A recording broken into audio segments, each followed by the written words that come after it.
The Lockheed SR-71 Blackbird was the embodiment of speed and stealth during the Cold War. Being one of the black projects developed by Lockheed's Skunk Works subdivision, the Blackbird has become an iconic fixture in many pieces of media. SR-71 ready for launch. And for good reason. Although it is over 60 years old, the Blackbird still holds several speed records for manned air vehicles. While the public is well aware of the craft's existence, there are many details about this stealth reconnaissance plane that remain to be uncovered. Before we get into things, consider leaving a like if you enjoy the video. And if you want to see more, subscribe to the channel as we release weekly videos on military vehicles throughout history.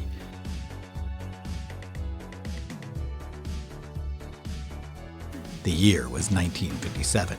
The Central Intelligence Agency had been using the Lockheed U-2 reconnaissance craft for about 3 years. While it served its purpose of collecting critical intelligence for the United States, the U-2 had some flaws. For one, the U-2 was slow. It had a top speed of 410 miles per hour, about 1/5 the speed of its later successor. The CIA knew this would become a problem.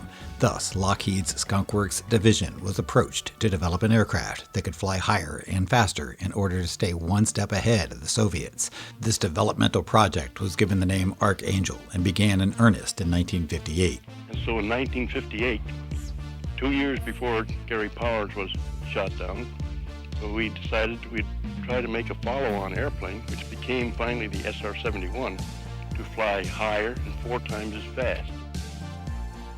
11 prototype designs were presented, of which the A-10 design, no, not that A-10, was deemed the frontrunner. The A-10 had the speed the CIA wanted, but it still left something to be desired. The CIA wanted the new spy plane not only to be faster, but also be nearly impossible to detect on radar. This last requirement was critical, as radar-operated surface-to-air missiles were starting to become the leading method of anti-air defense. We knew that in overflying Russia for 4 years that they were making important advances in radar and missiles. The design of the A-10 was modified, and cutting-edge new building materials were proposed that reduced the radar cross-section of the craft by a full 90%, meaning almost all radio waves would be scattered instead of reflected. Once these changes were made, the upgraded prototype was given the designation of A-12, and the CIA approved a $96 million contract with Skunk Works to build a dozen of the experimental spy planes. When adjusted for inflation, this means Skunk Works was given a check for almost $800 million. The A-12 didn't come a moment too soon, as just 3 months after the contract was signed, a U-2 was shot down over the Soviet Union. This only amplified the urgency to create a faster and more stealthy reconnaissance craft. The first A-12 flew at Area 51 in April of 1962, and it would go on to fly spy missions over Vietnam and North Korea throughout the rest of the 60s. A fun fact about the A-12 is that during assembly, machinists had to use specially designed titanium tools when fabricating parts. This is due to the fact that the plane itself had to be constructed from titanium in order to handle the extreme temperatures that occurred as a result of friction with the atmosphere. The A-12 was also painted black in order to dissipate as much heat away from the craft as possible, and it was given the nickname, the Blackbird. The A-12 Blackbird was performing well. It was fast and stealthy to the point that it was virtually impossible to shoot down.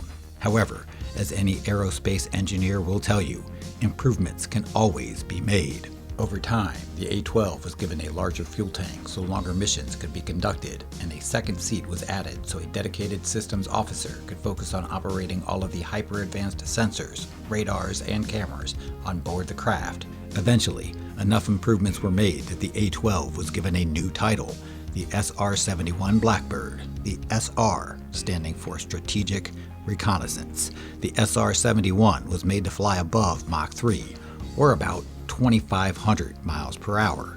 Its body was made of 85% titanium, with the rest being made of polymer composites. Parts of the wings were also made with corrugated surfaces that could expand and contract, which helped maintain the structural integrity of the craft while undergoing extreme temperature changes in the atmosphere. A fun fact is that the fuselage of the Blackbird would heat up so much during flight that panels along the craft were made to fit extremely loosely. The gaps between the panels would get filled in during flight as the panels underwent thermal expansion. The surface of the Blackbird can be thought of as a sort of living armor that changes size and shape depending on the temperature. Because the panels of the Blackbird fit so loosely on the ground, it was known to leak fuel during takeoff, much to the irritation of ground crew members. The Blackbird is about 107 feet in length, or 2.14 humpback whales. The wingspan measures 55 feet, and the height is about 18 feet. It also has an extremely low thrust-to-weight ratio of 0.41. For comparison, the thrust-to-weight ratio of the F-35 Advanced Stealth Fighter is more than twice as high at 0.87. To most people, what stands out about the Blackbird is its extremely slick and unique design, reminiscent of a flying Batmobile. The Blackbird is an absolute showstopper wherever it goes. Each of its curved edges do have functional purposes beyond looking really cool. Early studies in stealth technology found that shapes with flattened and tapered surfaces were good at scattering radar energy away from its point of origin. Other parts of the fuselage were made to be jagged and given a sawtooth pattern, which contributed to radar scattering. Scattering radar waves wasn't the only stealth tactic employed by the Blackbird, however. Additives were mixed into the fuel that reduced thermal signatures of exhaust plumes, although vapor trails were still visible to the naked eye. In the end, the Blackbird had a total size of 1,800 square feet, but it had the radar signature of an object less than 1/10 of its size. All of this stealth technology was cutting edge for the time, but the Blackbird's number one defense was simply its raw speed. It was so fast that many aerospace engineers considered it to be invulnerable. No enemy aircraft could catch the Blackbird. The Soviets' fastest interceptor, the MiG-25, was 300 miles per hour slower than the Blackbird, making surface-to-air missiles the only other option. But by the time a SAM site could lock onto the Blackbird, it would already be out of firing range. Technology was developed that could immediately launch a missile during the lock-on phase, but even then, the Blackbird could simply outrun the missile itself. As expected by its creators, the SR-71 was never shot down by enemy forces. Much of the speed of the SR-71 is attributed to its powerful Pratt & Whitney J58 engines. 2 J58s are used in the Blackbird that produce an insane 160,000 horsepower with afterburners engaged. But it is not solely the engines of the Blackbird that make it so fast. The full power plant system of the Blackbird consists of 3 main parts: the inlet, the engines, and the ejector nozzle. The inlets and ejectors are designed in such a way that at just the right speed, roughly Mach 3.2, a maximum amount of air is sucked in, reducing the amount of air that wraps around the craft, thus greatly reducing drag. The conical spikes located on either side of the craft also serve a functional purpose. When speed increases, the spikes retract, narrowing the inlet passage and compressing the air that gets sucked into the engine. This compression results in more efficient combustion, which results in greater overall thrust. So, as the Blackbird goes faster, its air intake passages become more narrow, which makes the air more compressed, producing even more thrust. Add in some good old-fashioned afterburners, and you have a craft that can achieve record-breaking speeds. These methods for acceleration worked so well that the SR-71 was able to reach its max speed and altitude in only about 17 minutes, over the course of which it would use about a third of its fuel. Supersonic flight would last for only about an hour and a half before the Blackbird would have to be refueled by a specially designed KC-135 Stratotanker. Rather than carry weapons, the Blackbird carried state-of-the-art reconnaissance technology. 3 high-powered cameras were located along the fuselage. A synthetic aperture radar system was included, which could generate 3-dimensional recreations of landscapes so that high-quality maps could be produced of enemy territories. Electromagnetic reconnaissance systems were sometimes also carried in the Blackbird that could analyze electronic signal fields and identify items of interest. In the later years of the Blackbird's operational life, it even came equipped with the ability to transmit data to ground stations up to 2,000 miles away. Since the Blackbird flew at such high altitudes, pilots had to wear specialized protective suits. These suits had the unique ability to be pressurized with tanks of oxygen in the event that a pilot had to eject at 80,000 feet. The climate inside the cockpit was also controlled by an air conditioner, which would transfer heat from the cockpit into the fuel system prior to combustion.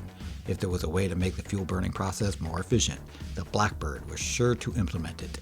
Food could even be delivered directly to the pilot's mouth by being ground up into a toothpaste-like substance that would be pumped through tubes in the pilot's suit. Gross. Blackbirds first arrived at Kadena Air Base in Japan in 1968. From here, reconnaissance missions were launched over North Vietnam, where the Blackbird saw a great deal of its real-world missions.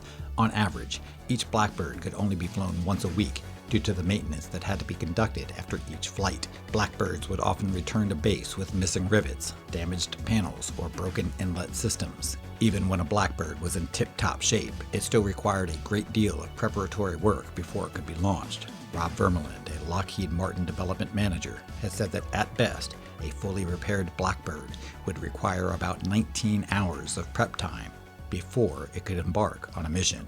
The Blackbird may seem like an obscure aircraft, but by 1972, Blackbirds were launched on recon missions nearly every day. It is recorded that over 800 surface-to-air missiles were fired at Blackbirds by the North Vietnamese.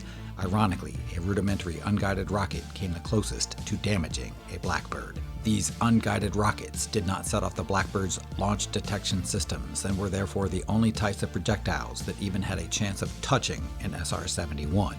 One unguided missile was recorded as coming within 150 yards of a Blackbird. During the Blackbird's career, it flew roughly 11,000 mission flight hours, with 2,700 of those hours spent cruising above Mach 3. In addition to completing hundreds of reconnaissance missions during the Vietnam and Cold Wars, the Blackbird also set a long list of world records. To this day, it still holds the record as the fastest and highest flying manned aircraft ever made. The altitude record of the Blackbird was achieved in 1976, when it flew at 85,069 feet.